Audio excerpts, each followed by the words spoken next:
Wagwan guys, welcome back to Chaz's No Bullshit Reptile Advice. Slightly different tack today than what we've had. There's no questions to answer as such. I had an incredibly nice email which was in response to one of my videos, which I will expand on in a moment. So, but also, I mean, the video in question was to get the Ray-Bans farmed, the UV one. And we did get some snippy comments, survive, not thrive, and all this shit. And I got to tell the truth, you know, after 27 years of keeping, breeding what I've bred, to think that I've never seen an animal thrive on the basis that I've never given it UV, sticks in my craw, and I take umbrage with it. Environmental stresses, including the provision of UV light, are markers for a serious condition which is created by the stresses being present, whether that be social stress, environmental stress, human error stress, positional stress within the house. Any form of stress, if exhaustive enough, affects the way that animals procreate, breed, and the fecundancy or fertility of those breedings, size of litters, all this sort of stuff. So a prolonged and evident stressor, in this case the presence or lack of UV light, would preclude people from being able to breed certain species. When an animal's under stress, corticosteroids are released into the body. This reduces and shrinks the gonad and the activity of the gonad. So oogenesis and spermatogenesis are vastly reduced. The willingness to procreate is vastly reduced. And any results from half-hearted sexual encounters and resultant litters are shite. They're mostly infertile, full of duds. The male effectively becoming a Jaffa. Or the female rejects the sperm because she's not ready to breed. So when I think about that and extrapolate out from what we know to be science regarding stress and its effect on animals, and that's all animals, not just reptiles, to have kept what I've kept and bred what I've bred, to tell me that my animals have never thrived, yeah, I'm just going to say fuck you. 27 years, fuck you. I've produced what I've produced, I've bred what I've bred, I've kept what I've kept. Many species. I have kept my animals to the best of my ability and the best of my knowledge. I do not believe that snakes only can thrive under UV light. But that said, I am not a closed book. But that douchey attitude that I responded to, that I was talking about, that's the kind of thing I mean, survive, not thrive. That's a throwaway douchebag comment, right? Or the head of science at Arcadia, who is busy writing book 3, 4, 5, 6, whatever it is he's doing now, as well as being the head development man for Arcadia, head of science, incredibly busy and intelligent man, John Courtney Smith. Oh, he just takes the time to write us a 4-page email trying to break down the concerns highlighted within the UV video, just general causes and usages and all the rest of it, and then specifically about my concerns regarding leopard gecko morphs and his recommendations. And I'm going to share that with you now. But to go back to those sorts of comments, if you guys don't want that elitism banner, John's gone about it the right way. He's broke it down. It's relatively simple. It needs to be because I'm thick and I won't absorb it otherwise. And so that's the way you do it. That's how you be a nice guy. That's how you be a cool guy. That shows that you're for the betterment of the hobby, not just so that you can lord it over somebody else because I keep my snakes under UV. Like, well, you know, explain. At no point in the video did I ever say, it's a no, it's ridiculous, it's not necessary, I don't want to do it, blah, blah, blah.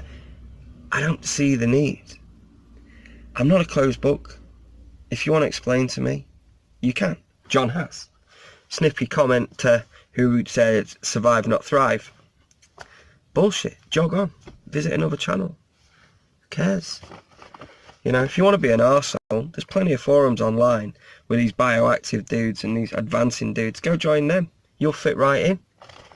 For us, the laymen who are just trying to work out what all this information means, we'll rely on people like John, not just a poster on YouTube, but the head of science at Arcadia Reptile, to maybe as inform us slightly better, if that's okay. Hi Paul and Chaz, watched your UV video, which was great, by the way. Oh, really? How nice. That is cool. I don't agree with necessarily what John has said in the past, does say, and I haven't even spoke to him about certain things. But what I do know is his position is different to mine. But he is viewing the video for what it is, which is an opportunity to educate rather than an opportunity to ridicule. So for me, he goes up in the kudos score there. It's very gracious. I mean, the videos aren't great. I'm sat in my car talking to you. So yeah, very generous indeed. So thank you, John. I'm hoping I can answer some of your very valid questions for you. You are right about my feelings towards synthetics, and this stance is made up of many quite serious but rapidly emerging issues and research. We are publishing a review paper in 2019 on this subject, followed up by another as a research paper with regard to the treatment of metabolic bone disease. So when he says synthetics, I'm just going to stop and explain certain things in case people don't follow. Synthetics would be the different powders that you can use that come enriched with vitamin D or vitamin A. So in the UK that would be, what would that be? Nutribol, Repton, Reptivite, I believe, or a few. Arcadia don't do one with D3 in for this very reason. Firstly, preformed D3 is essential. It can be obtained in two ways. Firstly, after the completion of the natural UV to D3 cycle, which is self-regulated and recycled process. Secondly, via the ingestion of internal organs of vertebrate food sources, and of course eggs, avian and reptilian. Via this method, the preformed source, as with vitamin A, is not able to be regulated and will build within stored fats inside the body. A chronic oversupply as a single dose can cause issues with every aspect of biological function for all species, and if the dose is high enough, even morbidity, death. Please let's remember that D3 is the most widely used rodenticide in the world. I didn't know that. Overdoses supplied over long periods of time cause the preformed source to be stored within fats and around organs. This is primarily where we think the rapidly growing cases of fatty liver disease are made worse. This then leads to the improper storage of minerals. Now, as historically we have only really focused on calcium, it is calcium that is provided in quantity, and this then not only messes up blood serum and organ function, but it starts to be stored in and around the vital organs and deep tissues. So this is where I've heard tale of the calcification of soft tissues if you overdo it. But I thought that the calcium only started to get stored as a result of metabolizing with D3, and then it was the calcification, like you were giving something arthritis effectively, or you were overdeveloping joints and stuff. This is a process that cannot be regulated by the body.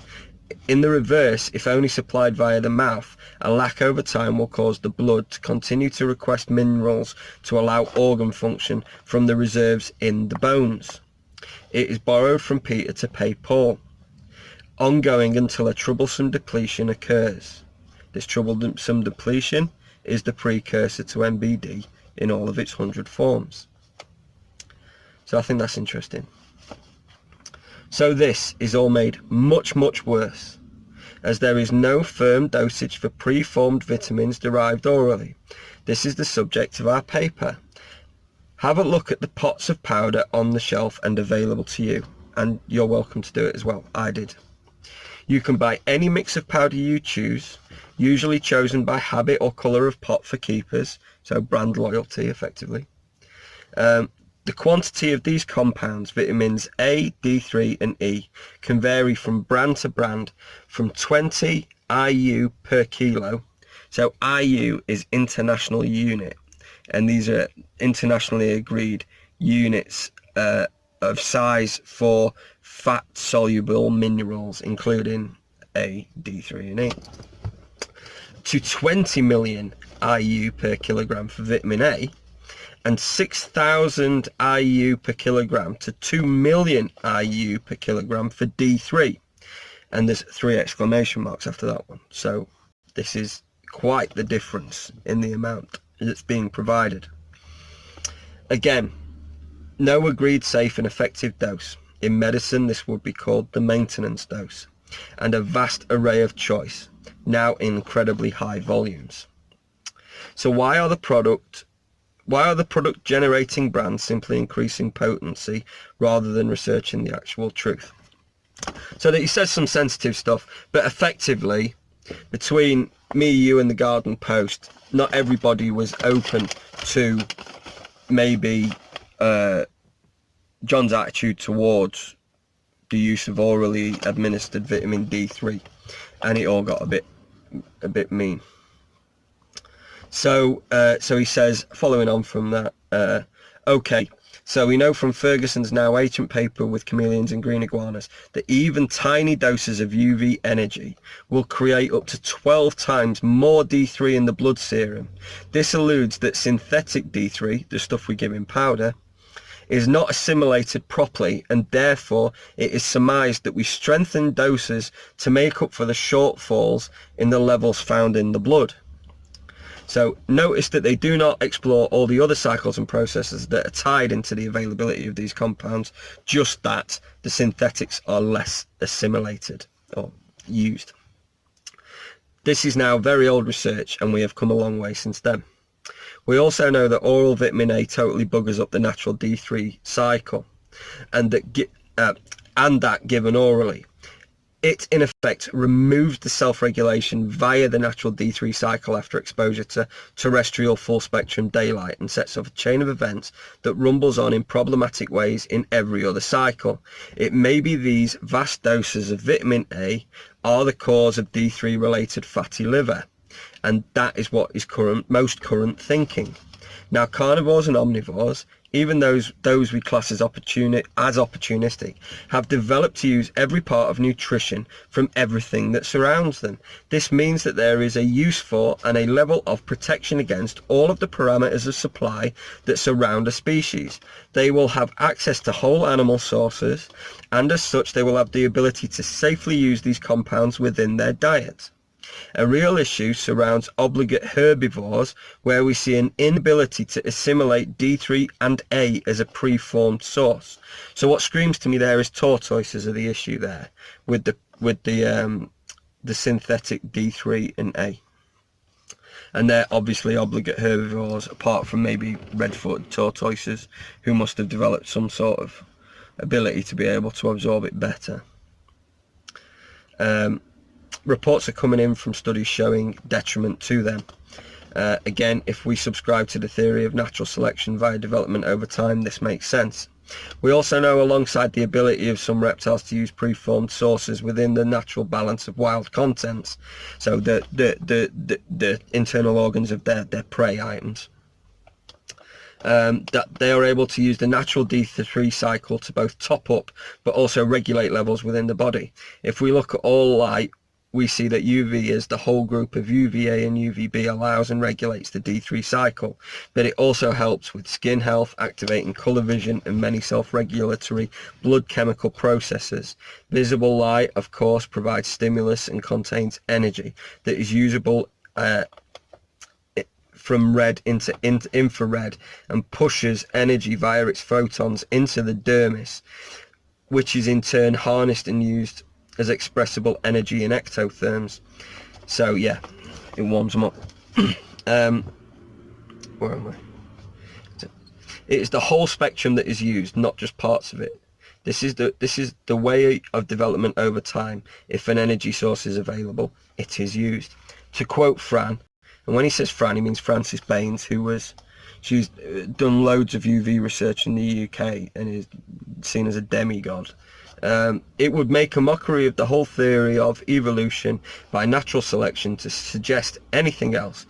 Energy from light is there in some way, no matter how small the quantity, so it will be used. Why? Because you cannot be exposed to heat without being exposed to all of the rest of the wavelengths, even in low light levels.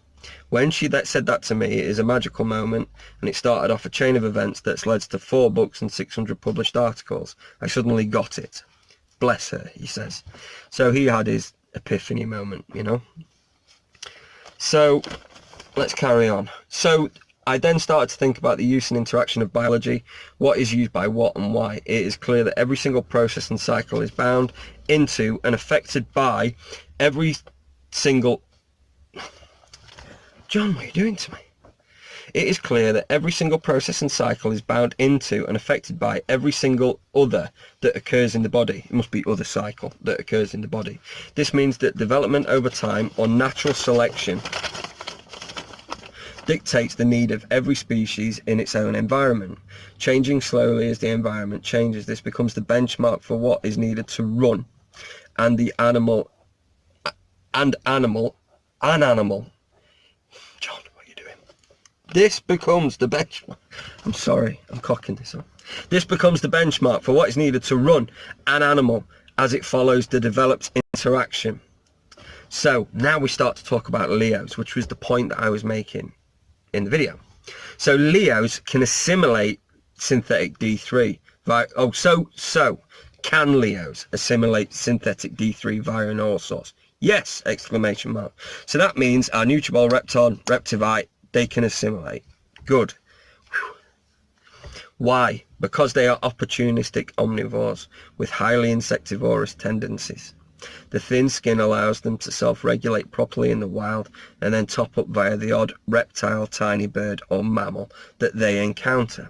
This is documented clearly from wild stomach contents recordings. We also know that you do not have to be awake to benefit in full from exposure to the sun. Sleeping does not turn off the ability to use the energy within the protons of any wavelength. We can laughably suggest this even with our own species. You would not burn when falling asleep by the pool on holiday if sleep switched off the sun's interaction. Plus we have the skin benefits of UV, as recently brought to our hobby by Pet and Necas just this year. So with that though, I'm just going to stop. So my suggestion was, such as maybe a leopard gecko that's down a burrow during the heat of the day because it's just too extreme and it comes out to hunt at night or dawn and dusk possibly. Would I still get burnt if the sun was out and I'm on my holidays rather than being on a deck chair if I'm in the pub or in the bar? The sun's not going to get me then. And maybe if I just go outside a little bit, am I getting the full benefit? If I can assimilate some via my digestive means, do I then need a UV light source on me during the day, especially if I'm going to hide away inside a cave provided within a vivarium? So yeah, for me, even as much as John sort of jokingly mentioned our species, yeah, you're going to burn on the sun lounger even if you fall asleep. But if I'm inside the pub whilst the sun's out, do I still get sunburn? No, because I'm sheltered. So yeah, I get it, but I've got a bit of a wobble on with that one. Colour morphs, this was the crux, this is the thing. My advice has always been very, very clear. We do not alter the need of the species, as we cannot override X millions of years of wild development by altering colour. But what we have altered, as you rightly point out, is the ability of an animal to use that energy safely. As you say, much of the developed protection has been removed. As such, they will come to harm if exposed in the same way as we exposed a natural variant. Do they have a need? Yes! Exclamation mark. Can they obtain that in a safe and effective way as per the wild animal? No! Exclamation mark. The less pigment, the worse the issue becomes in all species, even our own. Can they use UV? Yes. Can it cause harm while they do? Yes. Are we following? See, this was good. I enjoyed this. So what do? Well, for those that have some pigment, UV can still be used if we provide a lower index and provide adequate space to self-regulate, hides, caves, tunnels, etc. We then see them exposed for short periods and with only part of the body. For high mutations, it's just not worth the risk. The issue you said that you had was a combination of bad luck and using an overly powerful T5 lamp. Yes, Compax T5. So yeah, I used the UV B150 by Exoterra. of a brand that weighs the spectrum in two very short wavelengths and as such is unbalanced. This is why the old style 6.2 measured high UVB, but the 6.5 measures a low index when tested. Oh, and he says, one final point to clear up, Shade Dweller is a standard output source. So 7% UVB of a lower overall output than your 10% compact. Shade Dweller provides only one UV or UVI at 12 inches, so it's perfect low level energy. And he says, man, I'm sorry to write so much, but I hope it helps you ruminate over a few of the puzzles that we all face each day. That is the letter and the email of a gentleman who has a power, a position of power and a position of respect within the hobby, and is pushing forward new ideas and new products and all the rest of it. And he hasn't been a dick. So this is a message to all of you advancing guys pushing the edge, pushing the outer limit, UV for everything guys. I genuinely didn't understand. I genuinely didn't think that there was a need maybe, or was it overkill, or we've been doing it so many years. So I thought that they were genuine questions, and John obviously sees the need to answer them and then be genuine questions. I try not to lie. I mean, Jesus, I make a habit of not lying, even if it has the potential to make me look like a fool. So, I really appreciated him taking the time, and I hope that you enjoyed that response. For anybody who doesn't know John or his products, particularly in America, hopefully they're coming over to you soon, it's Arcadia Reptile.